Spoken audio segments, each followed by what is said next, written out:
9, 8. 24/7. Yeah, we're rolling. Welcome back. Is this number 5? Episode 5. Episode 5 of the Growth Over Comfort podcast. Boom. I nearly forgot it. I mean, we're going in again. My name's Shakk, of course. We've got Joel, and we've also got Chris joining us today. Hello. This is my. I'm a podcast virgin, so this is my. You have to break me in gently. Yeah, podcast debut. Chris is normally recording this for us, and we think he's got an interesting point of view on many things. So we thought, why not? Yeah. Why not? We all gain from this experience, so it's a bonus. Get him on the train of the Growth Over Comfort. Yeah, man. Hopefully have the Chris show soon.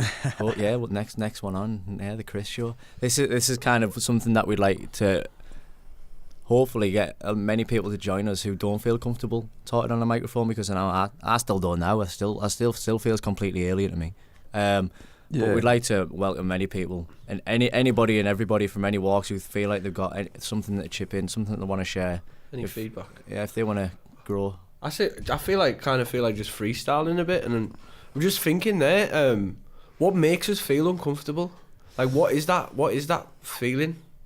The discomfort. You know what? Actually, it is a funny question, and I actually came to this conclusion not that long ago. I think I find comfort through discomfort. Yeah. So this feeling of discomfort, thrive off it. Yeah, to an extent you thrive of it, and then especially in the long run, you end up finding yourself very comfortable in those discomforting situations. Do you ever? I was watching an interview. Do you know Ringo? Mm-hmm. Yeah. From the Beatles. Ringo Starr. Yeah. He said he still feels sick before he performs. Really? Yeah. Every time? Yeah.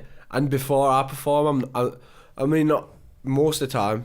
I'm like a bag of nerves. But as soon as I'm on the stage, completely different. Yeah, well, Chris, you perform live as well, don't you? How does it make you feel before you perform live? Yeah, it's the same, really. I mean, a lot of the time I'm shitting myself. It depends. It depends on the crowd and who's out there. But a lot of the time it's like it's a build up of adrenaline, and you're sweating, and you're like, right. I think it's just like. It's totally natural, and then the idea. I think once, like Shakk says, once you're on that stage, you kind of harness it all and channel it, and then give it. Would you say back out there? Would you say there's like a highlighting moment, Chris, where you've been performing live, where you thought, yeah, this is fucking mint? Yeah, it's funny because when I was younger, I was really nervous about getting up on stage, and not so much guitar. It was just when I was singing. I think when I was trying to front a band, which I did from an early age, because I could never find a singer who could sing the songs I was writing, so I just kind of jumped into it. Cool. And I was really nervous about it. I was never natural. Still not completely now, but I think because the older you get, the more you just don't really give a fuck. It's like you can just go, right, once you're on it, you're doing it. Bit of experience. Yeah, you just kind of slip into that mode. But I think it wouldn't be natural if you didn't get nervous before you went on stage. Yeah, I think it is natural, definitely natural. It's more excitement and just kind of like the vulnerability of it all. Definitely. Like, it makes you feel alive a bit, doesn't it?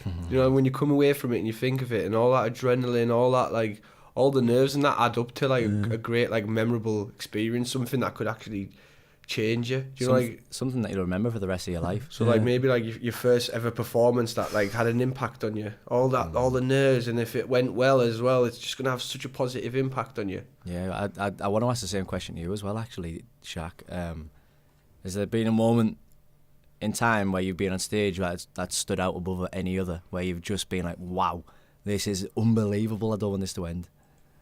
Well, most recently, I've only just started doing my gigs again in the last month. Yeah. Like, we forget, don't we? I've only been doing this for it's still only about 8 weeks. I'm only about 8 weeks deep into it, about 8 or 9 weeks. So I'm still very early. I've done about 5 gigs. The O2 one was by far my favourite. Yeah. But going back then, do you know what? When I used to do that all the raves, MCing when I was in my teenage, we used to do raves to hundreds of people. I mean, the Energize in Stockton, I'm sure it used to hold 1,000 people in there. I've got pictures of it. It was absolutely packed. And I look back on it, I think, I almost forget like how packed these events used to get. And I remember having so much fun, and we used to do like hour sets. Wow. Like 1 hour sets, just going, but just spitting for fun. just spitting for fun for about an hour. You know Spitting what? absolute garbage, but it gains a lot of criticism, doesn't it? To be fair, I mean, I'll admit I'm probably the first to criticise it, but at the same time, there's very talented people within that scene. But do you know what? When you put so much time into something, you're gonna be talented. You're gonna become good at something. You know, if you put time into it, whether you like it or not, if you're spending every day doing something, you're gonna become good at it. It's just whether that thing's actually gonna be beneficial for you or not. I think the rave scene in general now is probably as big as it's ever been, to be honest. Really? Yeah. Well, I record. Obviously, being a sound engineer, I get like loads and loads of people coming in doing sets. I got like the Verbal Network slot, Stretch, and all that crew. They all come in doing like say hour sets, and they come in and. Mad, isn't it? Is it Monta Music? It's called now. It's like they're selling out the O2 every month. Do you know what I mean? That is actually it's crazy. Facts. And they've kind of because I think it's always been a northeast thing, the rave scene, hasn't it? It's like in kind our of culture, definitely bubbling on the underground. But now it's kind of they've kind of got more. I don't know if it's like they've got the kind of all the student lot involved. And they've kind of it's re-sparked. It has, yeah. Is it still when we talk about this sort of music? Is it still this? Shakk, you'll know. Is it still the same as what I would have used to listen to like 10 years ago? It's the same music, yeah. But really? this monitor that Chris is speaking of, they're doing a new, like they've re-sparked it with new stuff. They come here and record stuff with Chris. But like, that's quite creative, mate. I've got a lot of time for that. That goes back. Either way, it's passion into something, and whether we like whether people like it or not, that culture is a part of Northeast culture. Like absolutely, that rave culture is embedded in us more so than rap has ever been. Absolutely, that's actually a part of us. You check out some of the views, some of their like live streams are getting. It's just insane. They're getting like 10,000 to 50,000 views on some of the sets. It's wow. Stuff's hit 1 million views on like I've seen old rave stuff, going back like, and it's got over 1 million views, 500,000 views, 600,000 views. That's impressive. It's a part of this culture, whether we're invested in it or not. It's actually a part of it. It's crazy. I take my hat off to them. At the end of the day, they're putting the work in, so they're reaping the awards. If they're getting that many people view it, it's because they've put the effort in. Well, those days, those rave days. I mean, when I perform now, people say to me, "Oh, you seem like." Like they pick up on little things I do, and that all comes from performing all the time from the rave days. So if anything good came out of it, it was that was that showmanship side of things, being on the stage and getting the crowd hype. It's embedded in me.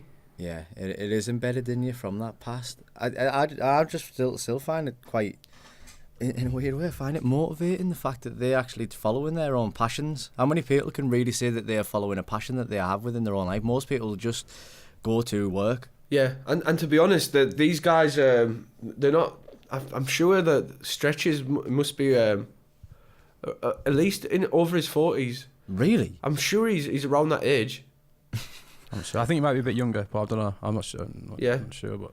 Yeah, and they still just got that passion and ambition, and that's impressive. But it's a lot. What I like about it, and it's a lot of it is just positive energy. What they,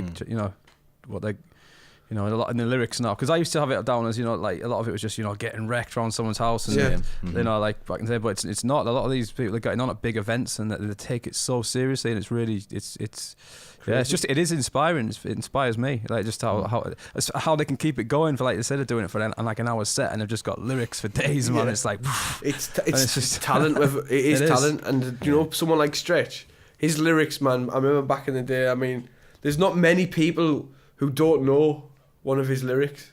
I swear down. Really, within our area, especially from that scene. Yeah, absolutely, man. Yeah. I mean, like, that's where I come from. He's a lyricist, isn't he, when you think of it? He's a lyricist if he can write that many lyrics, and good ones at that. Yeah, definitely. It's just in a different type of music. But it just goes to show that, like... I think you should just... There's a market for a lot of stuff. There's a market for all sorts of music, and it's so good. It's so good to listen to music. It can take you back to certain times of your life. It can... you can listen to a song that'll take you back to, like... summer 14 or something, you know, or maybe when you're in school and you're like, oh, this song reminds me of that. It takes you back to a certain I'd place. have to listen to Riv. Yeah. Feel me tonight. But it's funny, like how music can have the impact, and it can change the course of a day sometimes. If you sometimes you feel a little bit shit, you can stick some upbeat music on that makes you feel good, and then the next thing you're feeling better about yourself. Have you ever felt that shit where you were like, I don't want to even put this music on because I know it'll make me feel better? No, I've never felt that shit, Shakk. Oh shit. Just maybe what song was this? What song is it that you want to put on? I don't know. No, it's a good song. Yeah. I'm just saying, have you ever felt that shit? You're like, fuck that song. I'm gonna stay in this shit. Is this you telling me that you have? No, I'm just saying. Yeah, it's quite funny. It's very funny, Shakk. But music in general just has such an impact on people's lives. Like, it's crazy. It's like it is the universal language. Like, even if without the lyrics, if you just like you go across the world with a guitar, and you could make friends with that, you know. Just by you don't even need to be able to speak any other language. Speak to them with your strings, you know.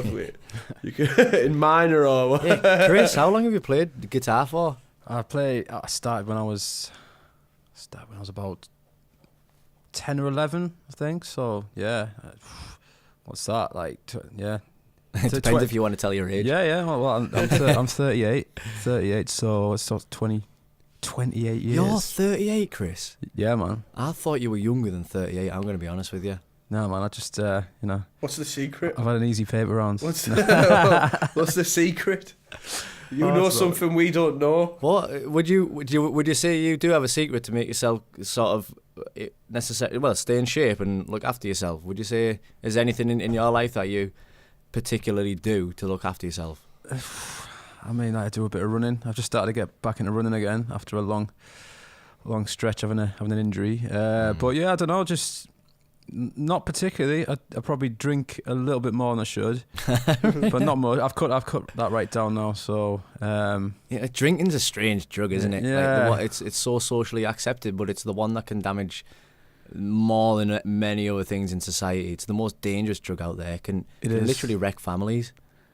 Yeah, I think when I was getting late 20s, I was going through that phase of, you know, casually grazing through 4 cans a night type person. Yeah, and just sort of life not really progressing or anything. I was in this like loop of just, you know, doing the same doing thing, the same shit. And that's when I sort of like, I thought, you know, I looked at myself one day in the mirror. I've never been fat or anything. As you know, you just look, you know, a bit podgy and you're a bit like. Yeah. I thought, you know, I've got to change this because it's like, it's getting boring, to be honest. It's just boring. Yeah. I mean, it's when I started like monotonous. Yeah, I think it was when I read that, it was Ronnie O'Sullivan. Funny enough, Ronnie O'Sullivan autobiography, his first one. He was on about how running sort of helped him. Yeah. And that was something I used to run as a kid and stuff, but I did a lot. I was more a swimmer when I was younger. I was good at swimming. That was my thing. So do you ever watch anything on Rich Roll? Because what you're saying there reminds me of I read Rich Roll's book quite a few years ago now. Actually, I think that was one of the first books that I ever read that I thought, you know what, I could get into reading. He brought a book. I can't even remember the title of it now, but it was like I said, it was a few years ago. But he was an alcoholic, and he was trying to like come clean and everything like that, and go through rehab. When he was walking up the stairs one day, and as he got to the top of the stairs, he realised he was fucked. Like, he was actually tired from walking up the stairs.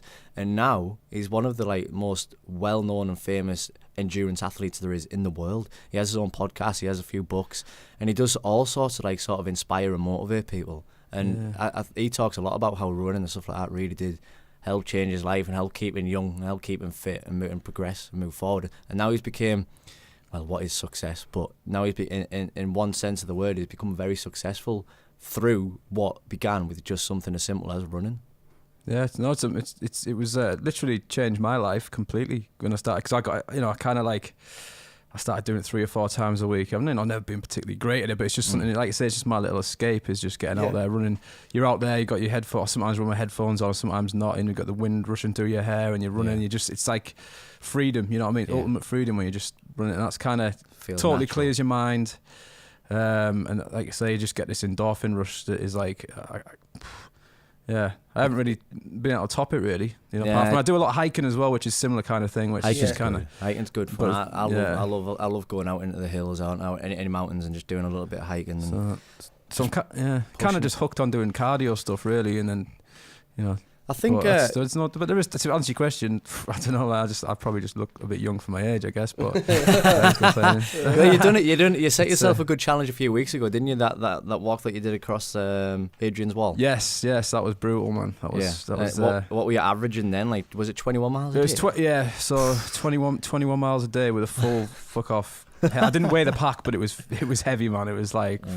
It was, probably the hardest thing I've ever done. Definitely, it was just brutal. But I got so much out of it. It was just like, and I'm doing it by myself as well. It's something I'd never done before. Just getting out by myself. Do you think you learn? Do you think, especially in nature, but do you think you learn a lot about yourself when you actually are on your own rather than around other people? Do you think? 100%. Yeah, I agree so much. I spend a lot of time on my own, and I think that's where I really start to understand myself, understand what the fuck's going on in my head. It's key time, isn't it? It's a key time to really. That's people avoid being on their own, don't they? Because once you're on your own, you have those still moments. Even when you're running, it's not necessarily still, but you have those moments to reflect. Yeah. And there's no running. There's no actual running away from your own thoughts by distracting yourself by doing different things. That's why people think addicts are just like your traditional sense of addicts. You know, like your cokehead or smackhead, whatever you want to call them. But there's addicts in a lot of things, and it's normally people who tend to want to escape their own thoughts. Mm-hmm. Yeah. So people become scared of their own thoughts at times. So it is good to have these times to reflect and times to really dig deep. I was watching what was it?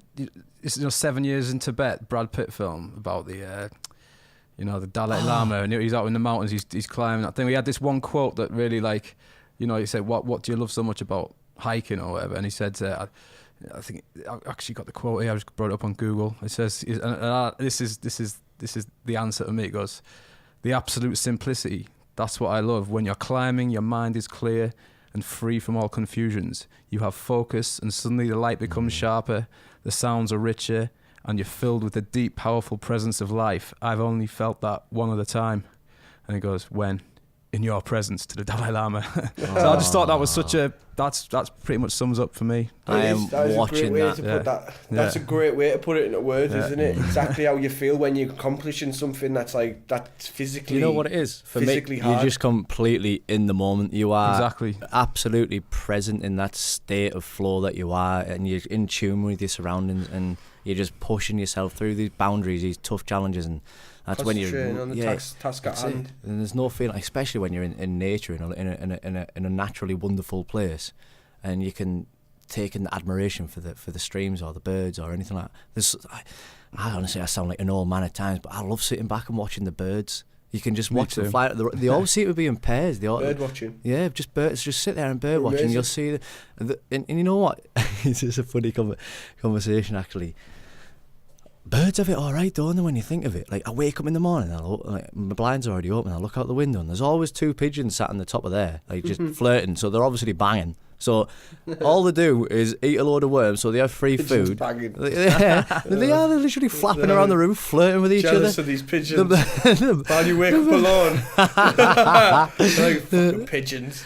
Banging. And then you just whip out a gun. Yeah. Well, I've got a bit of a crow obsession, actually. Really? I absolutely love crows. They're, ever since when I was younger, my mum, she's like a bit of a Mrs. Doolittle character. She had this injured crow, and she kept it in the garden, and it was called Joe the Crow. And it lived for about 4 years, but it was it was sort of a lame crow, couldn't fly or anything. It was oh man, it's quite nice. She was in the Northern Echo about it actually. If you go in the archives, man. Fame.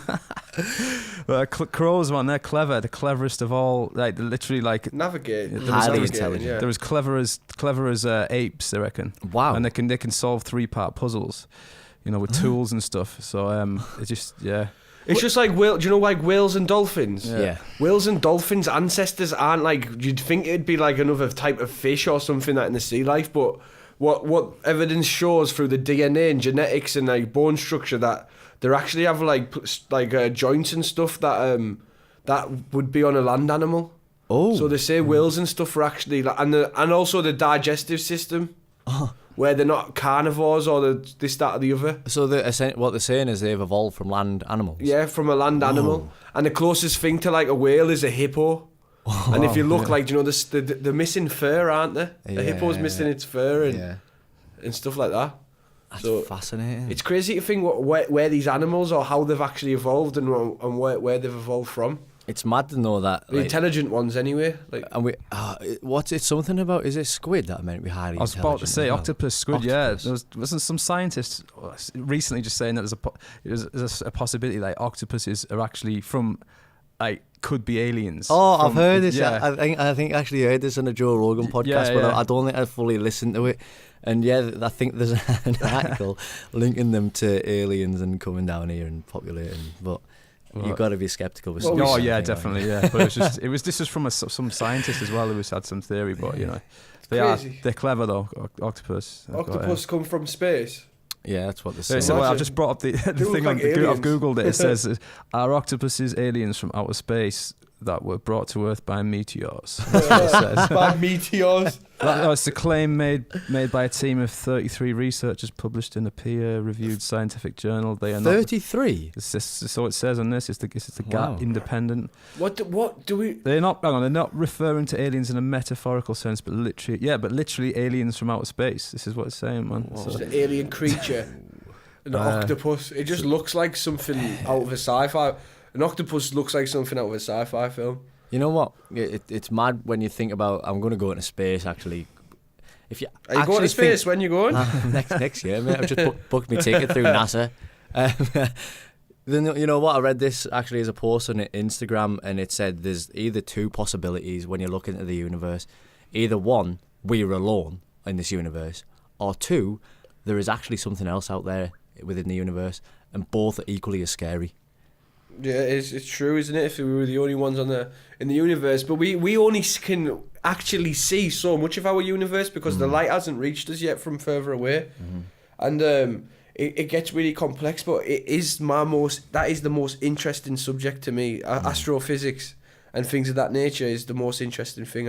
I just love to enhance my understanding on space. It's really hard to get your head around at times. Really hard to grasp the concepts of it. I mean, just something like dark energy and dark matter. To know that the fact, I don't know the precise figures, but the fact is, atoms only make up 5% of what's in front of us. 95% of it is dark energy and dark matter, but we can't see that. We don't. They say it's matter, doesn't it? But matter makes it confusing because you think it's something like almost physical. Yeah. But it shouldn't actually be called matter. It should be something more like dark energy. Wow.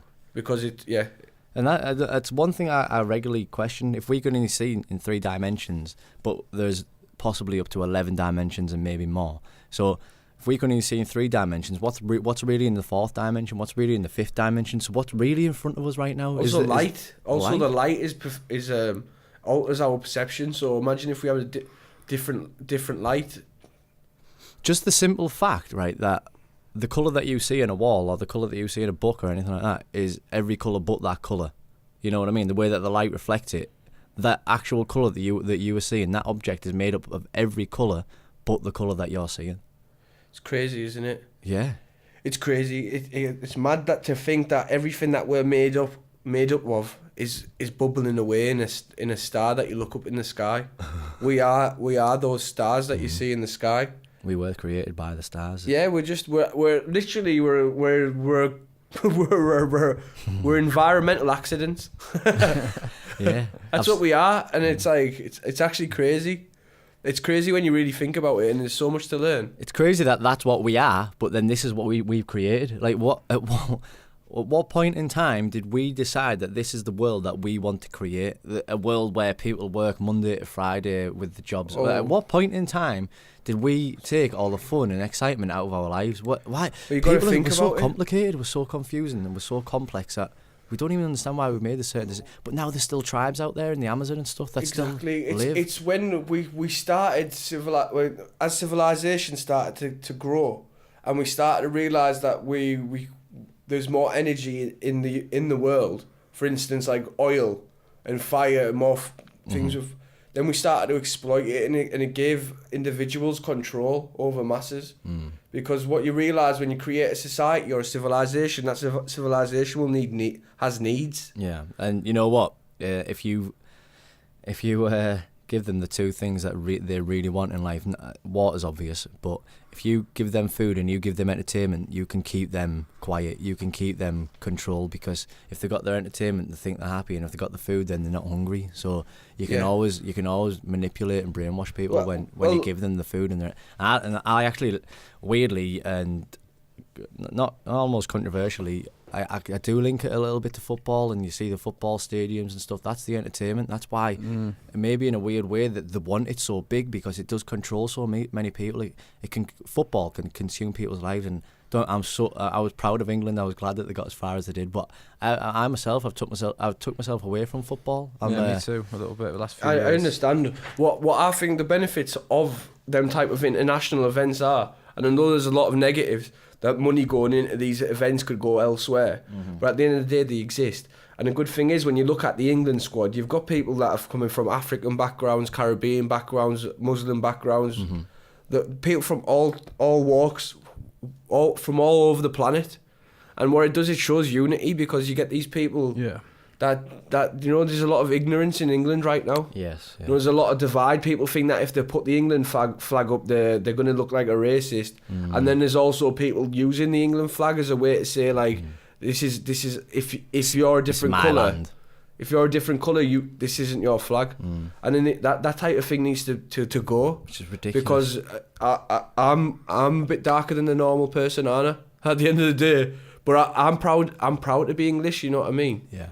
And things like that bring people together, and I'm all for that at the same time. Yeah. I mean, I really enjoyed this World Cup, though. I got to admit, it was for the last few years I'm not bothered about football. I used to watch a lot of Newcastle games in Darlow, but this was I don't know, it was good. The sun's been out, everyone's been having a good time, or most people. Obviously, there's a few people who ruin it for the small minority, but. Yeah, generally it's brought people together, I think, and it's we had a little good run. We enjoyed it while it lasted. We're out now. Doesn't bother me too much. It's just they should be proud of themselves. Exactly. They should be proud. And going back to actually what you said, Shakk, I think people should be allowed to put the flag up at their own ground. Why should people really feel like they're doing something? Do you know that whole thing? That whole thing was just a whole. It was false news. Yeah. It was never actually a law. It's create divide. Whoever posted that shit should be ashamed of themselves, because they've done it to create the divide. Yeah. There's nobody stopping you from putting England flags all over your house, man. Don't be bothered about shit like that. It just causes divide.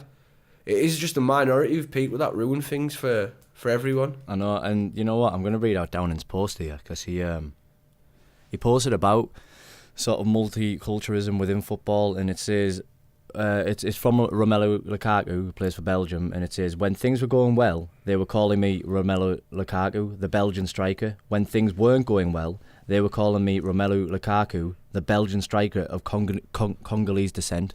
And it's a shame that it can create divide as well at the same time, when in reality all they're trying to do is bring people together. And football can bring so many different cultures together, and it really could embrace it if they really tried. But I think... Look at the French squad, though, Joel. Yeah, the French squad. France is rife with racism and everything. France is terrible for racism and stuff like that. It's actually shocking, and all you need to do is just do a little bit of research on all the segregation and all the division that's been caused there. And the whole France team, there's Muslims, there's Christians, there's Jews, there's black people, there's white people, there's this. They're from all over, and it just goes to show that integration is so important. Yeah. To achieve great things. If you want to achieve great things, you need to learn how to integrate with people. Yeah. And what you find is most people that have a one-sided opinion, or a person that isn't open to hearing two sides of an argument, they're normally only clued up on one side very well, and they haven't gave the other side a chance, and that's what makes you aggressive when you're having. Do you know if me and you get your back up? Yeah, you can have a debate with someone without getting aggressive, without getting worked up about it, but it just takes someone to be open-minded and to understand both sides, and you need to have that level of maturity to be able to do that.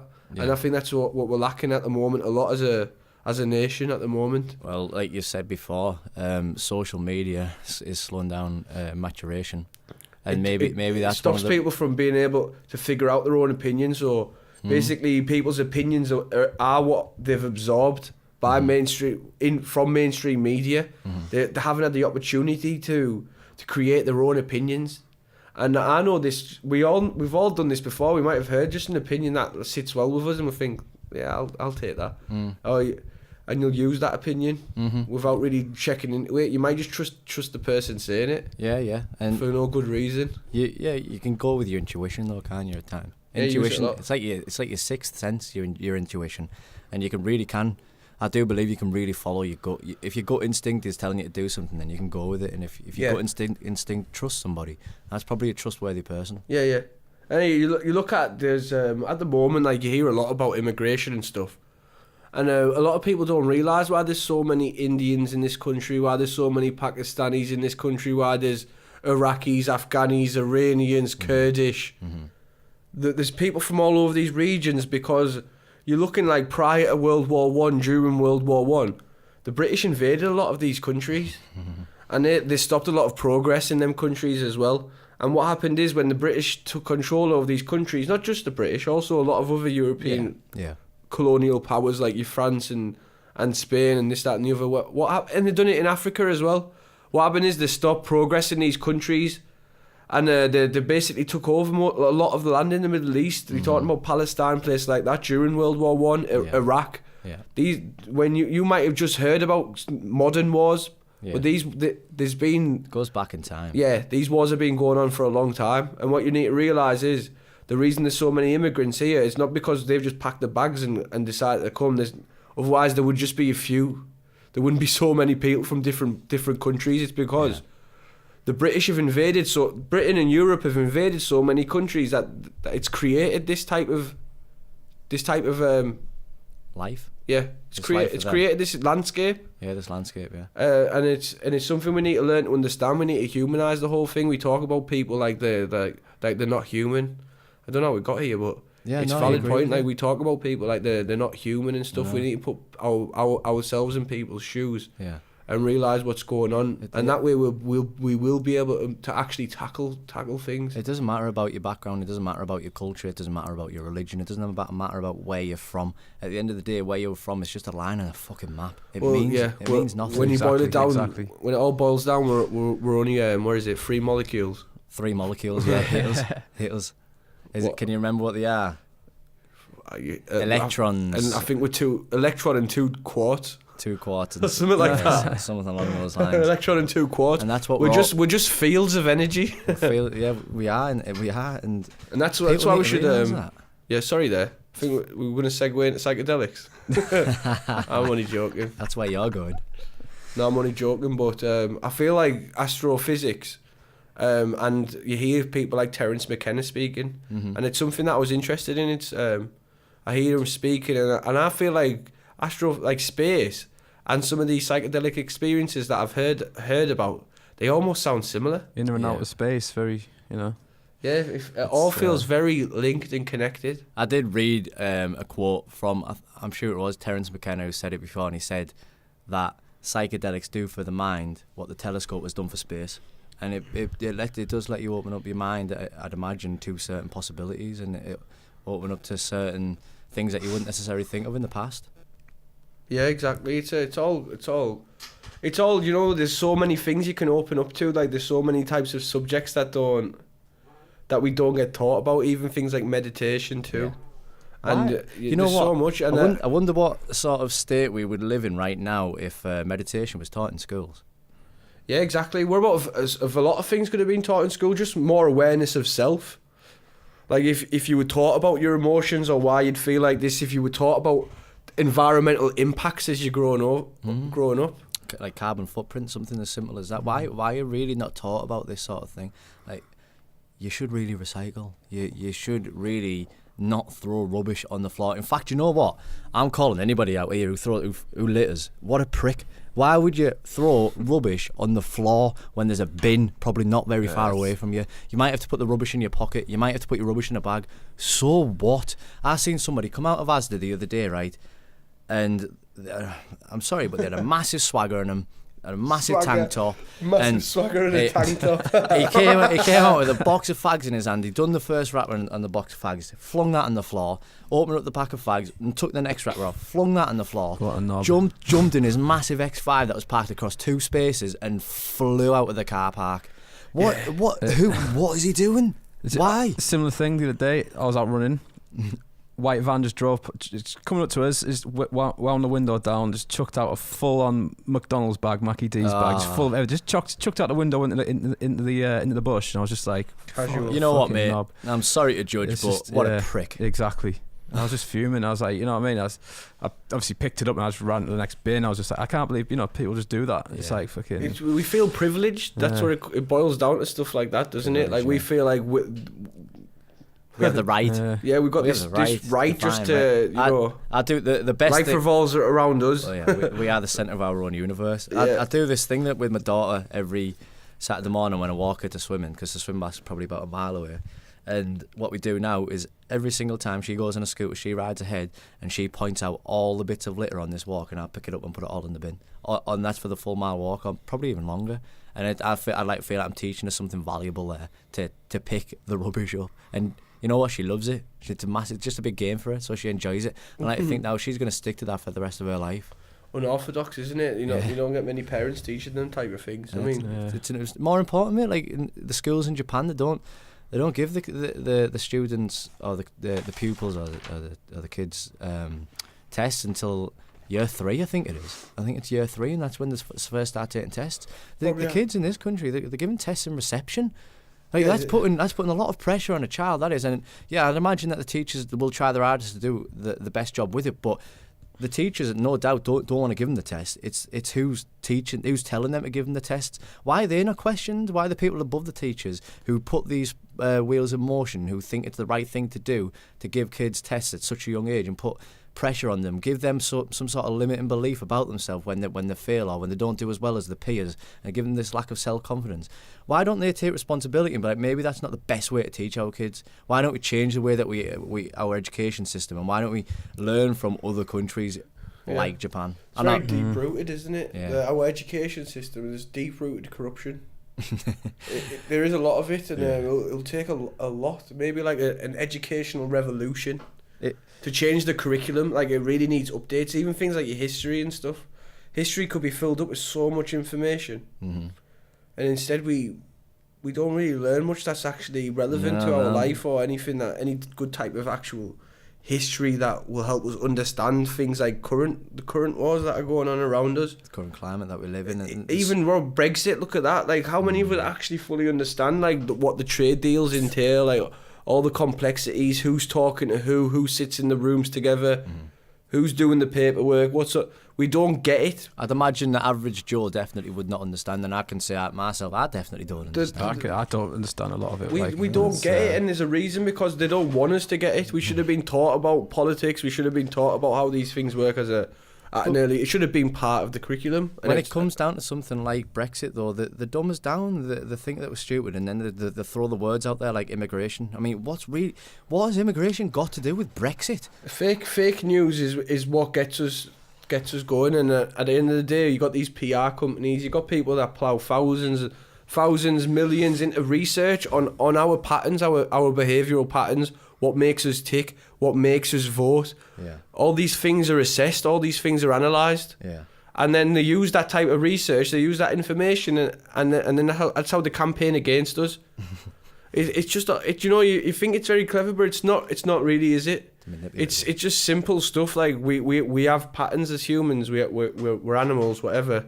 We have patterns, and those patterns can be picked up and they can be used against us to manipulate us. Yeah. I think we've touched up on some interesting stuff, and probably running out of time. We're alright for a bit. So. Oh, good. What's the actual phrase? Humans are creatures of habit. So there you go. We are creatures of habit. Yeah. So they can pick up on this, and they can sort of manipulate us to believe certain things because of this. Who is the voice in your head? There's no like right or wrong answer. Who is that voice in your head? Like, are you talking to it, or is it talking to you? Are you telling the voice in your head what to do, or is the voice telling you what to do? So that's why I do a lot of meditation myself, because you can actually sit there and you'll be like, wait, who is that talking right now? Is it me, like, believing in myself, or is it just this sort of background noise where I'm questioning myself? Yeah, and I feel like once you can start controlling that, that's when you have more control over your life. You become a bit more conscious, because Like you think of like just any animal, like a lion, for instance. They're just going about their day. They're not really conscious about their actions, and we're very similar. We go into this autopilot and we let our thoughts think for us. How often do we just take control over those thoughts again? Just like, I'm going to ask the questions again. Yeah. Instead of this autopilot mode. And you know what? When you do, you become so much more creative because you don't get locked into those thought patterns. And when you get, sometimes you can, especially with a negative thought pattern, you can start a negative thought pattern, then 20 minutes later, you're off on this stupid little rant in your head and it's been going for 20 minutes and you're like, what am I even thinking about here? This makes, like, it's irrelevant to anything. I made up an own argument or an own discussion in my own head. That's not helpful to anybody. So then you take control of it. You're like, right, I'm going to control my own thoughts, and that's when you start to get more creative. That's when you act, because you're controlling what you are thinking. You sort of take responsibility in what you want to do. Yeah, you need to become more aware and conscious. I tried meditating the week after last week's podcast. I used to do it. I've never really done it that much, but I just tried to, like, 'cause obviously in my line of work, sound engineer, I just hear music all day, like 24/7. So my head's just like noise. It was just like, you know, of people's tunes, and it's I find it hard to sometimes just, you know, like get away from it. Yeah, it's just like when I get in at night, I just want to. Sorry, go on, Chris. I was just saying, like, so I tried, like you said, I think I was just out in the country, just off a little walk, and I just like sat there for about like half hour, just tried to clear my mind. Wow. I didn't have any sort of pattern, like, it wasn't like I was, I don't know, whatever proper meditation is, but I just tried to empty everything from my mind, just to get out that, you know, the noise, the babble, you know what I mean? And it was really good. I didn't know how far I got to achieve with it, but I did feel like, if you feel better after it, then you've achieved something. Cleared it. I'm being out again in nature. It was just sort of like away from everything. You know, no cars, no nothing. It was just the sound of curlews flying above us. You know, on the dales. And it was just so nice. And I thought, I think. Well, I don't know. Yeah, I'm gonna try and actively. You said there was some app you were using. So this I can actually introduce this to the next podcast. I mean, we can give this a little bit of a wrap. I think for the next podcast, Chris, we're getting. So, you know, we spoke about, I don't know how much attention you paid at the time, but we spoke about a bloke called Tom Evans. And that app's called the Insight Timer app. And I think he's the CEO of the Insight Timer app. Is he? Yeah, I'm pretty sure he is, yeah. I read up a little bit, and yeah, I'm pretty sure he's the CEO of the Insight Timer app. And well, after that show, after we spoke about him, I dropped him an email, and it wasn't anything serious. I just thought, you know what, it's worth asking, would he ever want to come on the podcast? And he emailed back within like a couple of days, and he was just like, yeah, of course, yeah, I'm willing to come on the podcast. So as for the next podcast, and for you and for anybody else that's listening, we're going to get this, I'm so happy to say this, we're going to get Tom Evans onto the podcast, and he's going to talk, we're going to ask him a few questions. Nice. We'll get him to talk a little about meditation, and you're getting someone there with a lot of experience and a lot of knowledge on a subject, rather than just somebody who does it off their own back and enjoys doing it. And you're going to get somebody here who's a professional in the subject, and he's going to be able to, everybody's going to be able to learn something from him. So I'd like to think that for the next podcast, everybody should be tuning in and sharing it, because it can help you grow, and it's going to give you, maybe motivate you to promote a little bit of change in your own life, because you do want change. Change brings progress. Tom Evans, by the way, he's not the CEO of Insight Timer, just in case. Right. But he's amazing, and that's part of one of his guided meditations, where he asks you to ask yourself, who is the voice in your head? Like, is it asking you the questions, or are you asking the voice in your head the questions? And there's no right or wrong answer to it either, but I feel like the level of insight he can actually bring to this podcast is going to be unbelievable. Yeah, a lot of people will be able to sit back and just listen and learn from that. Definitely. And then we can get some more guests. I can imagine we could go really deep with it. You know what I mean? Yeah. He'd go as deep as you would like. Knee deep. And he's going to, I think he's going to open everybody up to something that they might not have wanted to open themselves up to. And I think at that, how are you two feeling? I'm feeling good. You want to? Yeah. Great. I just think, as well, thank you everybody for listening so far. And if you don't mind, just share as much as you can. Yeah. Share it to as many people as you can. Let them know that we're what we're doing. And show your support. And it's been a pleasure to be a part of this. I've never done one of these before, and I was really nervous, to be honest, doing it. So it's been good. Nice. It's been amazing. It's been enjoyable. Just kind of chip in when I can, but yeah, it's been fun. Hopefully a lot more to come with you involved, Chris. Yeah, Peace out, man. I'm up for it, man. Yeah. Take cool. Peace out. Peace out. Bye. Bye. Bye. Bye. Bye. Bye.